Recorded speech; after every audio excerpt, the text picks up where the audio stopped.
नाम दान मिल जाने के बाद कभी भी भूल कर हमें ये काम नहीं करने हैं। खास करके सत्संगी जरूर सुने।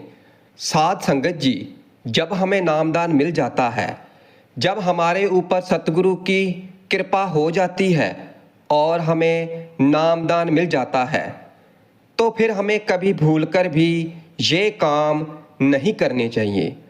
वो कौन से काम हैं जो हमें नहीं करने चाहिए, जो हमारे परमार्थ की यात्रा में, तरक्की में रुकावट बनते हैं?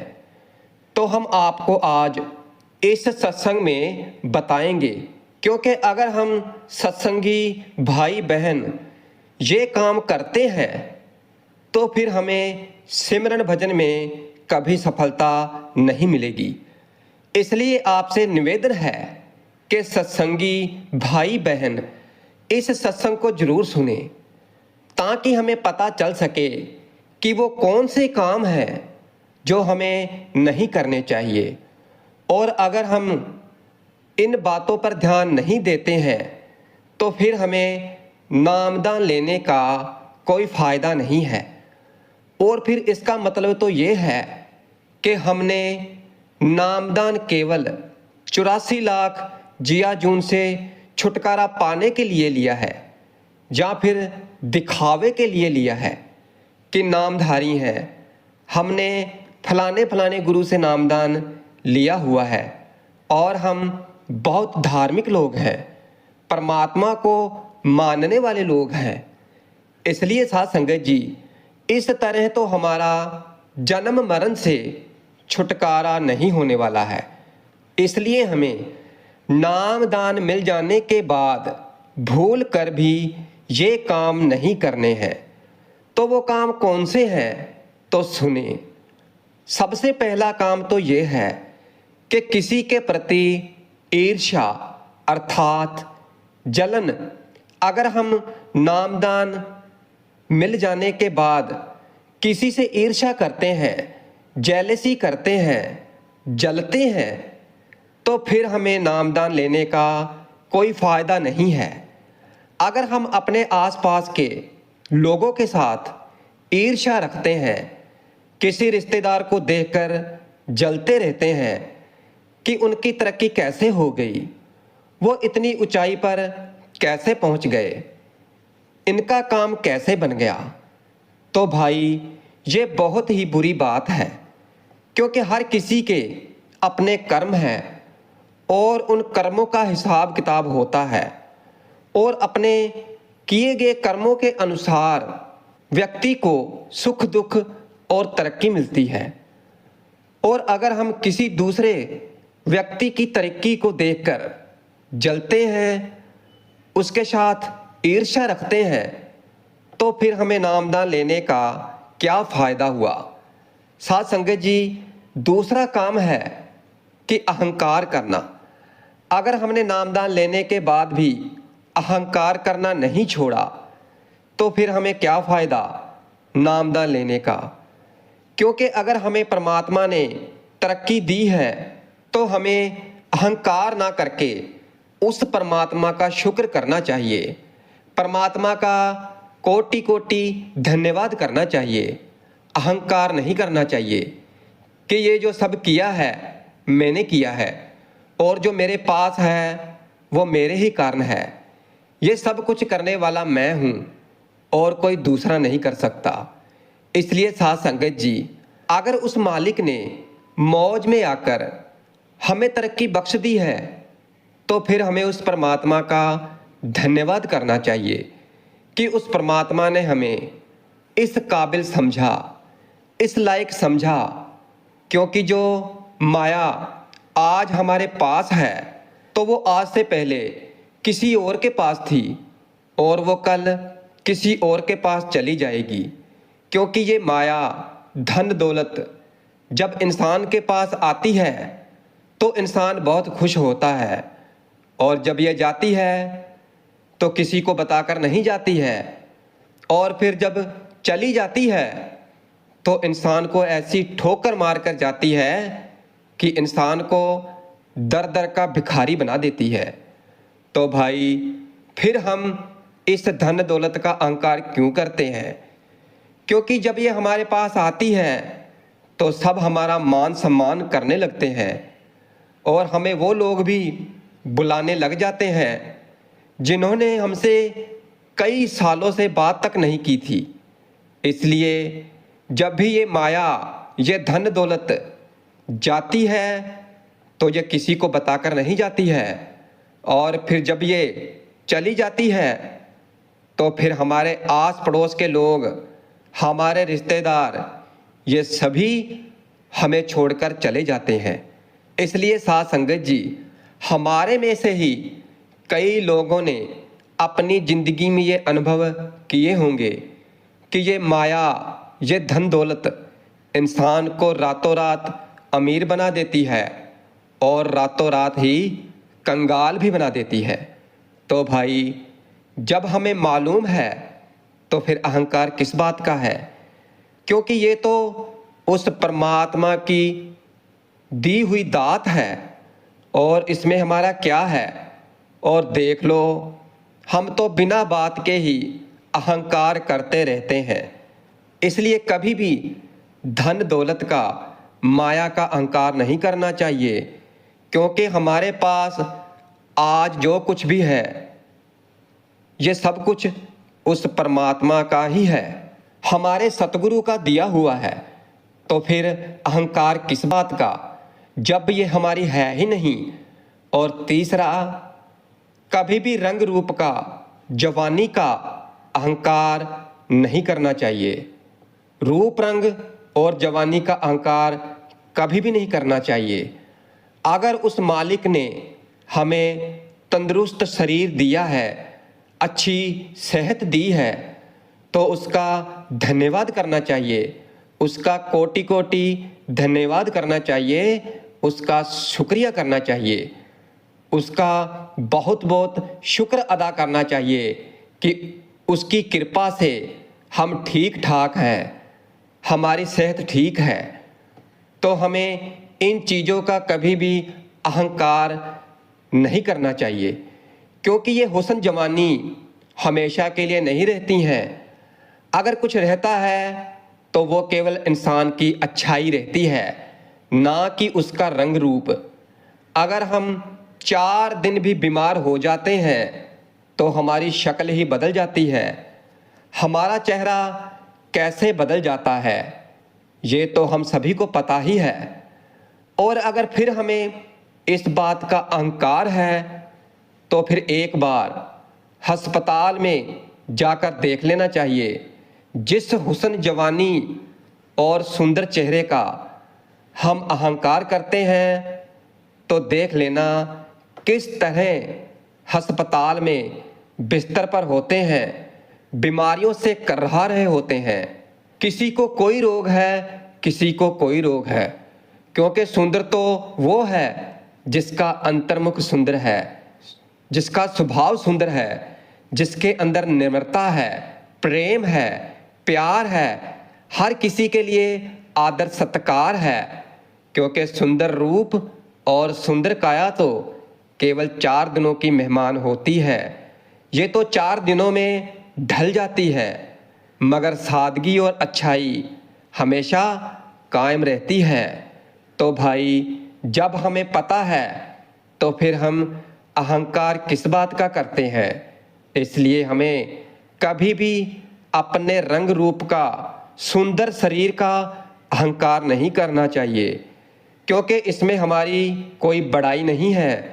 क्योंकि ये तो मालिक ने जो हमें शरीर दिया है तो वो हमें मिल गया है। ये रंग रूप हमारे साथ नहीं जाएगा, हमारे साथ तो केवल जाएगी नाम की कमाई और हमारी अच्छाई, नाम सिमरन की दौलत, केवल ये हमारे साथ जाएगी और कुछ भी हमारे साथ नहीं जाएगा। क्योंकि हमारा शरीर, हमारी देही तो यहीं पर या तो अगली में जला दी जाएगी या फिर मिट्टी में दफना दी जाएगी। और जिस धन दौलत का हम अहंकार करते हैं तो ये भी यहीं की यही धरी की धरी रह जाएगी। इसलिए हमें कभी भी रंग रूप का अहंकार नहीं करना चाहिए। और साथ संगत जी, चौथी बात है कि कभी भी अपने आप को इतना ऊंचा मत समझें कि अगर किसी ने नामदान नहीं लिया है तो वो बेवकूफ़ है और हम बहुत ऊंचे हैं, बहुत सियाने हैं। क्योंकि कई लोग ऐसे भी हैं कि जो सत्संगियों के साथ तो बहुत ही प्यार से बात करते हैं, बहुत ही प्यार से बोलते हैं, और जो कोई सत्संगी नहीं होता है वो उनसे ढंग से बात नहीं करते हैं, उनके साथ फ़र्क रखते हैं। तो भाई हम क्यों फ़र्क रखते हैं? क्योंकि हमें सभी को एक समान समझना चाहिए। क्योंकि जब हमारे सतगुरु कभी किसी में फ़र्क नहीं रखते तो हम कौन होते हैं किसी में फ़र्क रखने वाले? क्यों किसी में फ़र्क रखते हैं? क्योंकि भाई हमें तो सतगुरु ने दया मेहर करके, कृपा करके, हमारे कुछ कर्म अच्छे थे तो हमें दया मेहर करके नामदान दे दिया है। वरना हमारी क्या हैसियत है कि हम सतगुरु से नामदान ले सकें? ये तो उनकी हमारे ऊपर बहुत मेहर है, दया है कि उन्होंने हमारे बुरे कर्मों को नहीं देखा और हमारे ऊपर दया करके नामदान की बख्शिश कर दी। तो इसमें हमारी कोई बड़ाई नहीं है, हमारी कोई औकात नहीं है। ये तो सतगुरु की मेहर हम लोगों पर हो गई है कि हमें नामदान की दात दे दी। इसलिए कभी भी नामदान लेने के बाद अहंकार नहीं करना कि हम सत्संगी हैं और दूसरा गैर सत्संगी है। क्योंकि अभी तो उस परमात्मा को हासिल करने का मार्ग हमारे सतगुरु ने बताया है, और अगर हम इस मार्ग पर चलेंगे तो हम आत्म प्राप्त कर पाएंगे और उस परमात्मा को हासिल कर सकेंगे। और अगर हमने नामदान ले लिया है और हम भजन बंदगी नहीं कर रहे हैं, सिमरन भी नहीं कर रहे हैं, तो फिर भाई हमें नामदान लेने का कोई फ़ायदा नहीं है। साथ संगत जी, पांचवी बात है कि हम नामदान तो ले लेते हैं, मगर हम नामदान ले लेने के बाद भी सिमरन भजन को इतना समय नहीं देते जितना कि हम सेवा पर ध्यान देते हैं। सेवा करना कोई गलत बात नहीं है, करनी चाहिए, मुबारक है। मगर इसका मतलब ये भी नहीं कि हम केवल सेवा ही करते जाएं और सिमरन भजन को समय ही ना दें। और सेवा कई प्रकार की है, धन की सेवा, तन की सेवा और मन की सेवा। और सबसे बड़ी सेवा है सुरत शब्द की सेवा। क्योंकि अगर हमने सुरत शब्द की सेवा नहीं की, जो कि सतगुरु को बहुत ज़्यादा प्यारी है, तो फिर हमारी सेवा करने का क्या फ़ायदा? इसलिए हमें ये सभी सेवा करनी है, मगर सुरत शब्द की सेवा भी करनी है, सिमरन भजन भी करना है, नाम की कमाई भी करनी है। क्योंकि सतगुरु ने जो कुछ भी देना है तो वो सिमरन भजन के द्वारा ही देना है, मगर इस बात को हम भूल जाते हैं। इसलिए जितना भी हो सके तो हमें सिमरन भजन को समय देना चाहिए। क्योंकि अपने सतगुरु से हम ये वादा करके आए हैं जब हमने नामदान लिया था कि सच्चे पातशाह सतगुरु जी, हम 2.5 घंटे का समय सिमरन भजन को जरूर देंगे, हम रोजाना सिमरन भजन करेंगे। मगर क्या हम जो वादा सतगुरु से करके आए थे तो हम उसको पूरा कर रहे हैं, उसको निभा रहे हैं? तो साथ संगत जी, हमने आज से ही और अभी से ये वादा करना है, ये मन बना लेना है कि हमने 2.5 घंटे का समय सिमरन भजन को जरूर देना है। और फिर वो चाहे एक ही बैठक में बैठकर पूरा कर लें, फिर चाहे अलग अलग समय पर। और देख लो साथ संगत जी, हमारे सतगुरु ने हमारे सिर पर इतना बोझ नहीं डाला कि वह ये कहें कि 2.5 घंटे का समय सिमरन भजन को लगातार ही एक समय ही बैठना है। क्योंकि वो तो कहते हैं कि भाई चाहे थोड़ा थोड़ा समय सिमरन भजन करके ही पूरा कर लो, मगर करो तो सही, क्या हम इतना भी नहीं कर सकते? इतनी सी भी सेवा हमसे नहीं की जाती। और फिर देख लो कि हम अपने आप को सेवादार कहलाते हैं, सत्संगी कहलाते हैं। हमारे कंधे पर सेवादार का फीता लगा हुआ है और हम सेवादार कहलाते हैं। तो भाई हमने कहा कि ये सेवा भी करनी चाहिए, अच्छी है, मुबारक है, मगर जब तक हम सुरत शब्द की सेवा नहीं करते हैं, अपने अंतर की सेवा नहीं करते, तो ये सेवा हमारी व्यर्थ है। इसलिए हमने अगर सुरत शब्द की सेवा ही नहीं की तो फिर क्या फ़ायदा हमें सेवादार कहलाने का? क्योंकि जब तक हमने 2.5 घंटे का सिमरन भजन की सेवा नहीं की, 2.5 घंटे हम बैठे ही नहीं, तो फिर भाई कैसा प्यार हुआ हमारा सतगुरु के साथ। इसलिए साध संगत जी, आज से ही हम अपने आप को बदलने की कोशिश करें, क्योंकि इस संसार में कुछ भी नहीं रखा है। इस संसार में तो केवल दुख और तकलीफें ही हैं। कलह कलेश के अतिरिक्त इस संसार में और कुछ नहीं है। और अगर हमें कहीं से सुख शांति मिल सकती है तो वह है उस परमात्मा के नाम के साथ, सिमरन भजन के साथ मिलेगी। फिर हम सतगुरु के आगे अरदास करते हैं, प्रार्थना करते हैं।